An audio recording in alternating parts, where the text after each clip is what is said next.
it's time to go backstage with Kristen Stewart, Dave Attell, and Joe Jonas. Let's go. Hey, Kristen, good to see you again. Same here. You got to see, this is the best one of all 4 movies. Yeah? Yeah, I think it is. I got to come in and check it Because, you know, out. sequels always get suckier. This thing usually. Well, they do. I mean, like Transformers 4, come on, and please, it's the same movie. But this is different. I mean, you've really grown as an actress. And, no, it's good. It's really good. Because everybody kind of walks through sequels because, you know, but the story evolves and changes. And I really do think that's the best one. Thank you. So cool. So thanks for coming on. No, man, thanks for having me. Very cool.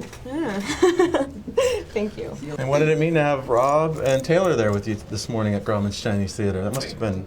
Yeah, everything. Actually, to be honest, if they weren't there, I would have felt so sort of, not ridiculous, just the reason our hands are in cement is because of the 3 of us, and I'm glad that Stephanie was there. It did sort of feel like I wanted Stephanie to come put a nick in the cement. I wanted our producer Wick to come put one in. Yeah. It was awesome. Big team effort, Yeah. definitely. And how do you get cement out of your hands? What kind of soap do you use? I know, so you can still see a little bit. Oh, you do? Yeah, you have some in there. Check it out. Yeah, it doesn't really bother me. I'm playing Snow White right now. I'm pretty grimy anyway. A badass Snow Yeah, White. exactly. Well, we love you in the films, and you got your shoes off again. We love I it. know, I know.